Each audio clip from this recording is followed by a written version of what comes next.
এক্সিডেন্টৰ main কাৰণ ড্ৰাইভাৰজনৰ ভুল নে বেলেগ গাড়ীৰ ভুল? এইখন হৈছে আহোম সাম্ৰাজ্যৰ ঐতিহাসিক ৰংঘৰ। ড্ৰাইভাৰে ড্ৰাইভাৰক সহায় নকৰিলে সহায় কৰিব কোনে?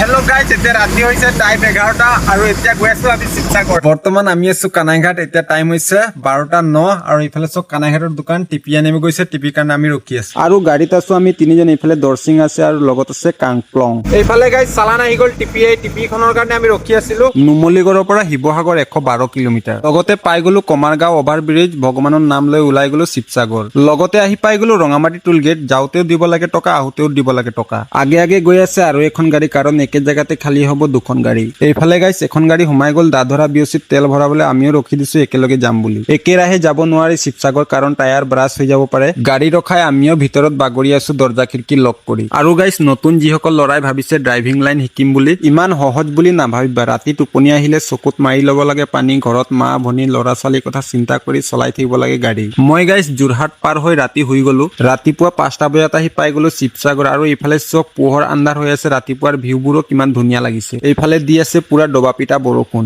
এতিয়া গাইছ ফাইনেলি আহি পাই গলো শিৱসাগৰ। খালী কৰা জেগাত মানুহজন পুৰা টোপনি মাৰি আছে। ফোন মাৰা পাছতে উঠি আহি আছে। গেটৰ ভিতৰত সোমাই দিলে গাড়ী আৰু হৈ গ'ল দুখন গাড়ী খালী। আৰু গাইছ এটা কথা কওঁ, আপোনালোকে যদি সপোনৰ ঘৰ এখন বনাই বালি লাগাটো জৰুৰী। আপোনালোকৰ যদি বালি লাগে শিৱসাগৰ কওক, ডিমৌ কওক, সোণাৰী কওক, এই দুখন নাম্বাৰে পেলাই থাকিব পাৰে সদায় চাফা বালি। আপোনালোকৰ যদি বালি লাগে মালিকৰ লগত কণ্টেক্ট কৰি ফোনৰ জৰিয়তে আপোনাৰ ঘৰত পেলাই ল'ব পাৰে চাফা বালি। আৰু গাইছ ফোন নাম্বাৰ দি দিছো তলত, আশা কৰো আপোনালোকে কণ্টেক্ট কৰিব বুলি। আৰু গাইছ খালী কৰি আহি পাই গলো আহোম সাম্ৰাজ্যৰ ঐতিহাসিক ৰংঘৰ। সৰ্বপ্ৰথম ৰুদ্ৰসিংহই বাঁহ আৰু কাঠেৰে ৰংঘৰ নিৰ্মাণ কৰিছিল, কিন্তু 1746 খ্ৰীষ্টাব্দত তেওঁৰ পুত্ৰ প্ৰমত্ৰ সিংহই পকী ৰূপত নিৰ্মাণ কৰিছিল। আৰু গাইছ মই আহিছিলো 2015 চনত ক্লাছ 8ত থাকোতে এই ৰংঘৰ চাবলে। আৰু গাইছ এতিয়া শিৱসাগৰ পৰা ওলাই গলো, জুবিনদাৰ গান লগাই দিলো।